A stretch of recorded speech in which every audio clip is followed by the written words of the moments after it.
Hello and welcome back to another episode of MC Airsoft. My name is Mark, and today we're going to be talking about hunting slings for airsoft. Right? There's a lot of talk about 2 point versus 1 point. 3 points dead. We don't talk about that.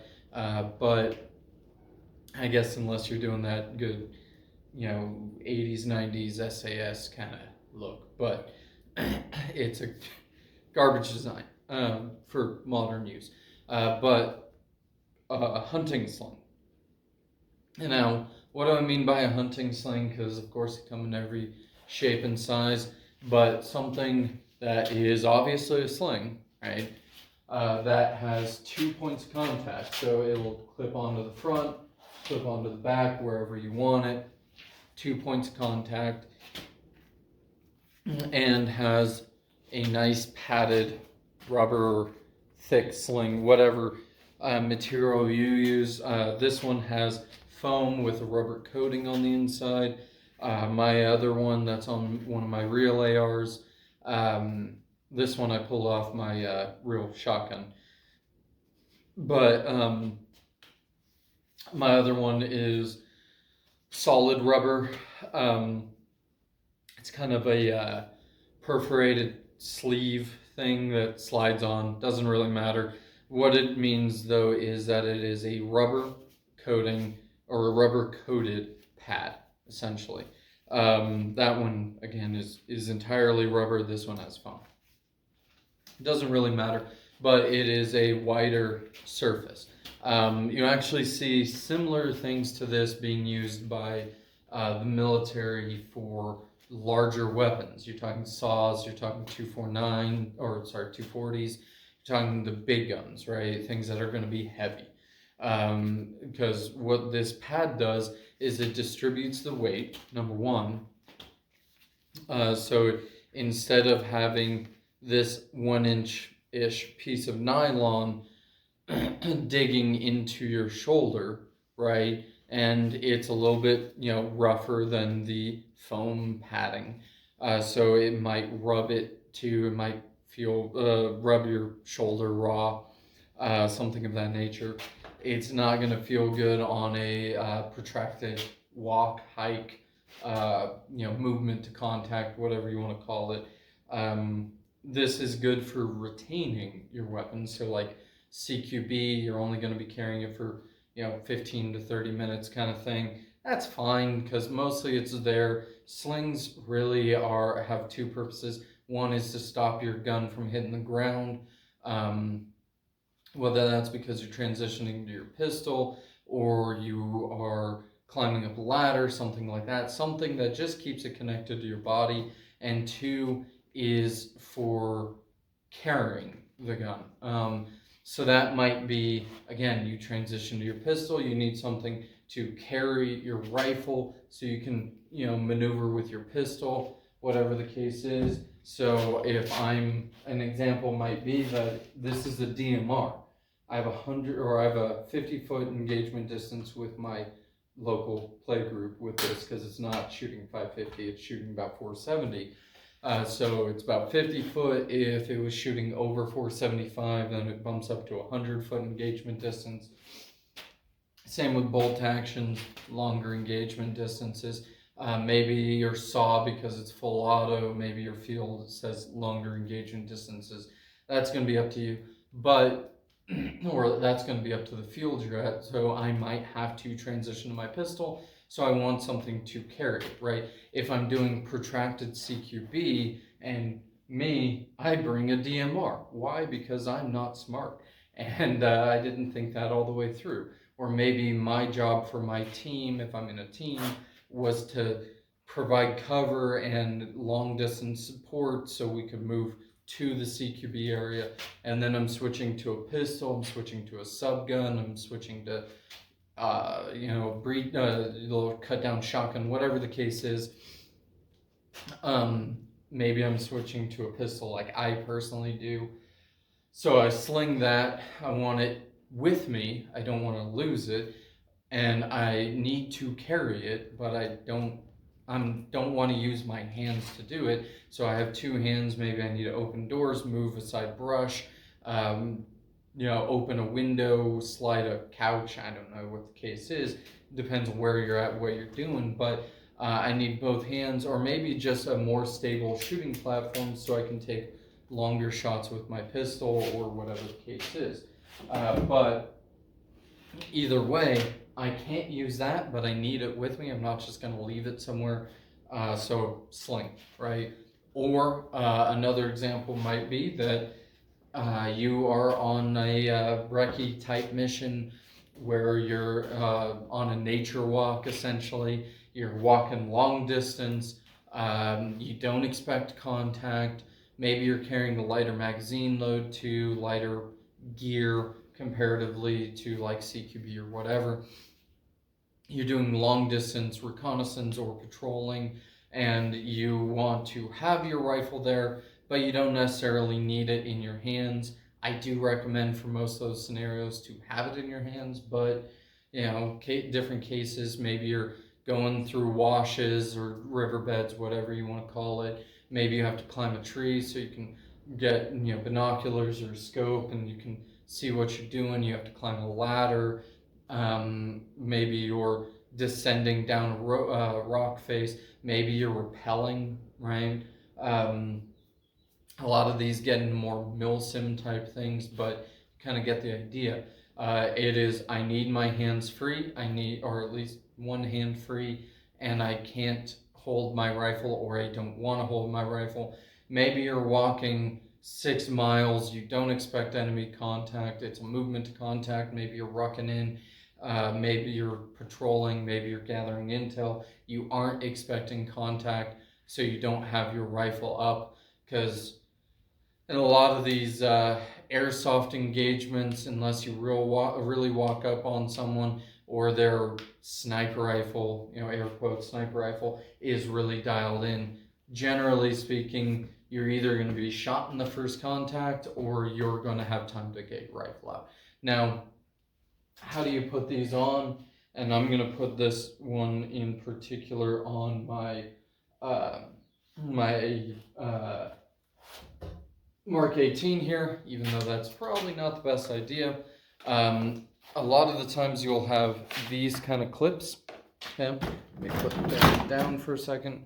You're going to have these kind of clips, so you have a twist knob on one side, and then you have a gate on the other. So you untwist that knob, push that gate, open the gate, and then you can, generally speaking, slide it through a little knob. But you can also hook that onto contact points like that, contact points like that, or that. You can make these quick detach if you like. If you want that kind of capability, you can do that. There are points on the AK, we can do that, no issue. But for right now, what we're going to do is we're going to take that, and I'm I would want to attach it up here, ideally, because I want that up at the top. I clearly didn't think this through enough, so we're going to put it down at the bottom, because that's where that wants to clip on. And then we're going to push that little screw head and twist the gate back into place. The reason we would have wanted this up at the top is because that's where we would put the pad. But then we're going to take this side, and we're just going to feed it through one of these molly holes. Now, of course, you can get adapters, you can get Picatinny rail things to adapt this on here and get a better attachment. But for the sake of brevity for this video, we're just going to loop it through some molly or some M-lock there. So I'm gonna loop that through. Might need to give myself a little bit more space with this keeper, but we're going to loop it through the M-lock, loop it back on itself, and feed it through so it stays. Okay. Something like that. All right, so as you can see, I looped it through the M-lock, and then I looped it back on itself, which means that this is going to stay. Now the problem is that that then puts the rifle upside down. Okay, not ideal. You can operate like this. You might want to wear it muzzle down if it's raining or if you're expecting rain. Okay, I can then take this tab, which a lot of them nowadays have, and just like all your tactical 2-point slings, I can cinch it down. I can cinch it nice and tight to my body. The main difference between a hunting sling, wearing a hunting sling, and most of your tactical slings is I'm probably not going to wear a crossbody, right? If I have enough room on the rifle, I might want to do that. I might be able to do that. Should have hooked this to the other side, but this hunting sling in particular is not long enough for that. I could maybe adjust it, make it work. I'm not going to, but we can wear it like a 2-point sling if it was a little bit longer. This tab is all the way open. That is something you're going to have to take into consideration if you buy a hunting sling, is that it's not really meant for crossbody wear. What it's meant for is wearing over one shoulder. That's one of the reasons it has the rubber pad, because I can move around. I can move around this arm, no issue. Pad stays in place. Now, again, we're going to want to cinch that down so it really stays in place. I can, have it there. I can transition to my pistol. I can move my shoulder around, and you see it is pulling my shirt a little bit, but provided the shirt stays in place, the rifle's going to stay in place because of the rubber padding on there. And for long periods of time, I can walk like this for a while, especially someone like me. I have a bad right shoulder and want that weight on my left shoulder. And if I have to get to the gun, I can unsling. Yeah, it's just hanging there. That's not the most high-speed thing ever, but it works, right? If I'm getting closer to a city, getting closer to an enemy base, I can make my life a little bit easier, stretch out this sling a little bit, or I can just start carrying the gun itself. Now you might want to do crossbody if you're, again, climbing, something like that. For anyone who hasn't seen my belt video, I do run a carabiner with a bungee on the side there, okay? Clips in like that so it can retain a rifle. There are a lot of different ways of doing that. That was just the way I did it, but that also works to retain a hunting rifle if that's what you want to do. So yeah, for longer walks, this is something like this is going to be my preferred sling.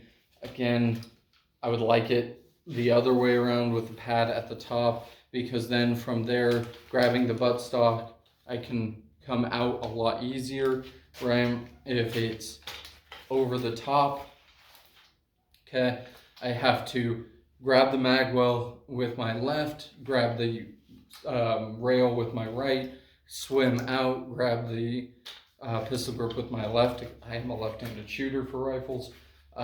With the butt pad up,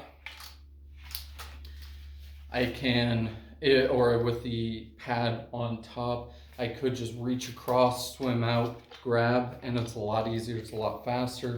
So yeah, and also if you're the type who likes to barricade themselves down, meaning that you are cinching down the sling to your body, or maybe you're wrapping it up and you're locking yourself in. You don't need to do that for airsoft, but let's say maybe you're in a long, you're standing next to a tree for a while, so you barricade that, and then you place your arm on a branch or a wall or whatever the case is, and you need to hold that for a while without really needing to hold it.